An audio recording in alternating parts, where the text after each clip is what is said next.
and welcome to this video. Today I am going to be explaining how to take a soil sample. To begin, I am going to outline some of the supplies and materials that you will need. To do soil sampling for soil chemical analysis, we will need a soil probe that looks something like this. You will also need a number of buckets to collect your soil samples, as well as ice or some kind of cool pack that you're able to use to keep your samples cold. I also highly recommend having some type of glove, whether that be disposable or more of a fabric-based material. And these are good to wear not only to keep your hands clean, but also so that you don't transfer oils from your fingers into the sample. Another thing I highly recommend is having sunscreen to wear, especially on a very sunny or even an overcast day.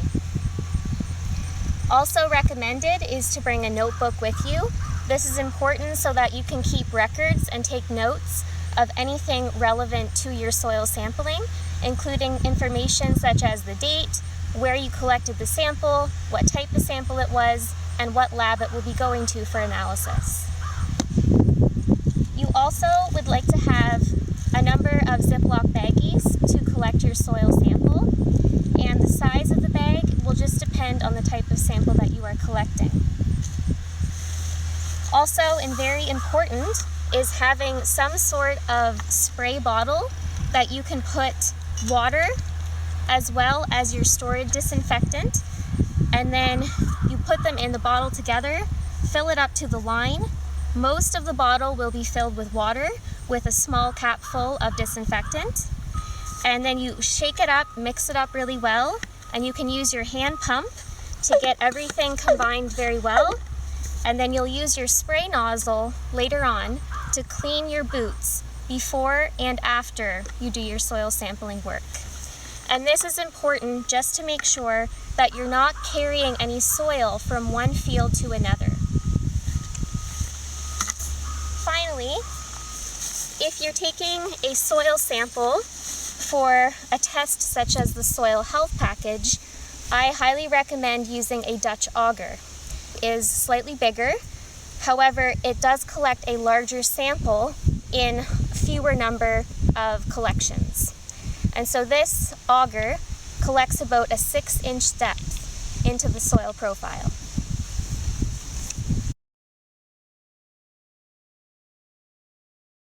And now we are going to do a soil sample in a soybean field in eastern Prince Edward Island. And so normally when we're sampling a field that's already in a tall standing crop, we try to avoid walking too far into the field because we might disturb the plants. So for this particular setting, we are going to collect our sample along the edge of the field. And this is going to be a demonstrational video. And the objective with this tool is to stand fairly steady, arms shoulder width apart, your hands on the handlebars, and then you want to start rotating the auger clockwise and using your body to push the auger deeper into the soil. And once you have an auger full, you use both hands holding on the pole and pull it out directly from the ground. As you can see, this is a fairly full auger of soil, and then you simply put it into the bucket, and you can easily break it apart with your fingers. If it sticks, you can even bang it against the side of the bucket. And then for this sample, I'll just continue to walk up this edge of the field, and we'll collect anywhere from 10 to 12 augers full of soil. And then once we've collected that amount of soil, we will hand mix it with our gloves on, and then we will put it into a Ziploc bag and label it with the relevant details. Now I am going to show how to combine the sample and then transfer it to a Ziploc baggie before we send it to the lab. So this bucket is fairly full of soil, and what we'd like to do is just lightly mix it by hand to break up some of the larger soil clumps and to get a very nice uniform sample. Normally we would have a little bit less soil to have to mix in a bucket of this size, but this is just to show for demonstration purposes. And so once you think the soil is fairly well mixed together, we will transfer roughly about 2/3 of the bag full.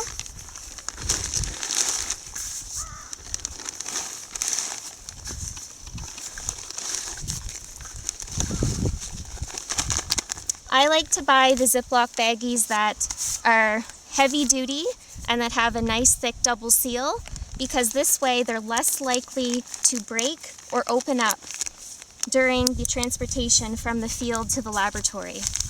And this is what it should look something like when you have a nice representative sample. And before you leave, it's very important to have Sharpie markers or some other type of ink that will not smear off easily. And then you'll have to write something to identify what the field location is, or some type of code to refer back to. So for instance, if I wanted to call this soybean field, I might just write soybean, and then for my own reference I might put the date. And that way I know exactly when it was collected, and if you have a farm code or some other identification, you might say if it was at the Wilfrid farm, you could write Wilfrid, or you could use WF for instance for Wilfrid farm, and then if you have it written in your notebook, you can then later refer back to that. Now we are in a potato field, also in eastern Prince Edward Island. And now I am going to show you how to take a soil sample with a probe. And these are most common when you're doing a soil test for chemical nutrient analysis. And so for this potato field today, because the potatoes are fairly tall and have a nice canopy cover over the top of the soil, we are going to take our samples from along the edges of the soil rows. And this way, we avoid disturbing the potato plants.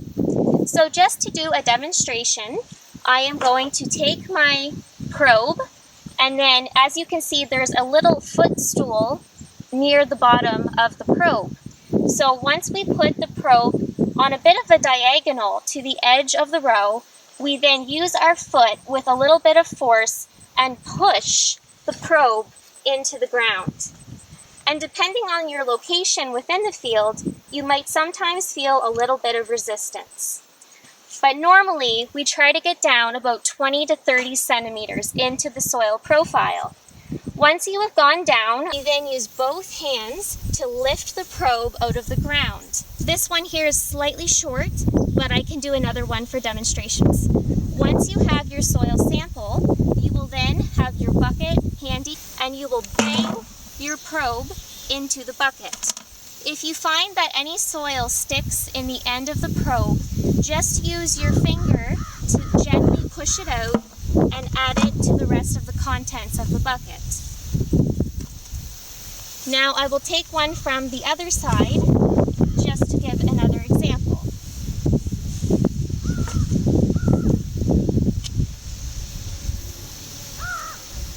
And similar idea, here's another sample. Bring it over to your bucket, bang it in, and use your finger if necessary. And so normally, when using a soil probe, you will probably want to take about 20 to 30 of these probes, and you can collect them running all along one area of the field if you're looking to assess the nutrient level within a particular area of your field. However, if you're doing a soil sample ahead of planting potatoes, you are more likely to want to walk in a W or an M shape across the field, and then you're able to get a representative sample. And not only is this helpful to identify what nutrients your soil might need, it also gives you some recommendations if some nutrients are in excess this is important information to have. Now I am going to show you how to organize your soil samples when you leave the field. Here is a soil sample, and normally I would put my soil samples in a cooler with ice packs to keep it cold when you are traveling back to the lab.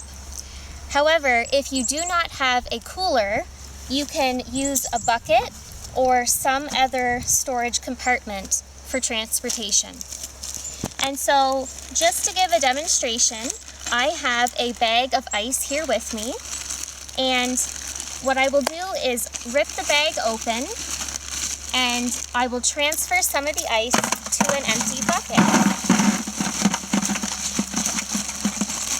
And I find just putting some ice in the bottom helps to keep it cool from the bottom upwards. And then, depending on the number of soil samples you have, you will then put them on top of the ice. And so, after you've put all of your soil samples in the bucket, you will then add some extra ice.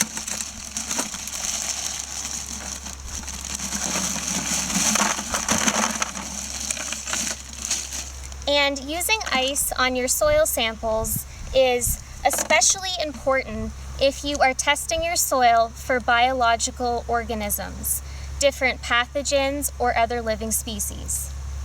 However, if you are soil sampling for the chemical nutrient analysis or some other non-biological tests, it may not be as relevant or necessary to transport your soil on ice. So it will all depend on the test that you are running and the availability of ice. Now I am going to show you how to clean off your boots that you do before you leave the field. So to begin, I'm going to show you how to use this wire brush, and this is very good for removing soil or other debris from your boots. I highly recommend wearing rubber boots because these are the easiest to clean.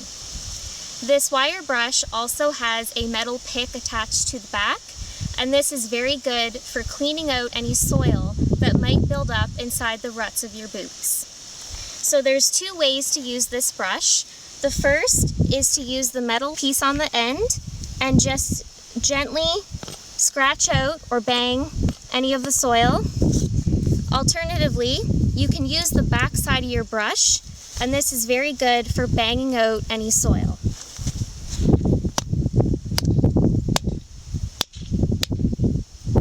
And it's easy to do a combination of both because this tool is 2-in-1.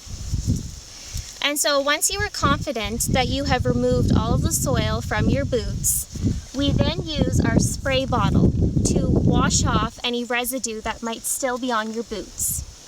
And so to do this, we simply use the hand pump and pump a few times just to make sure that the pressure is good.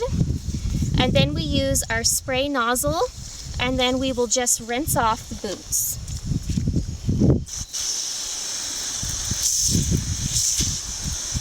And you want to make sure you cover all parts of the boot so that nothing is left behind. I also highly recommend wearing a splash pant, something such as this, because if you do splash up onto your pants, these are very lightweight and they're easy to remove after you leave the field.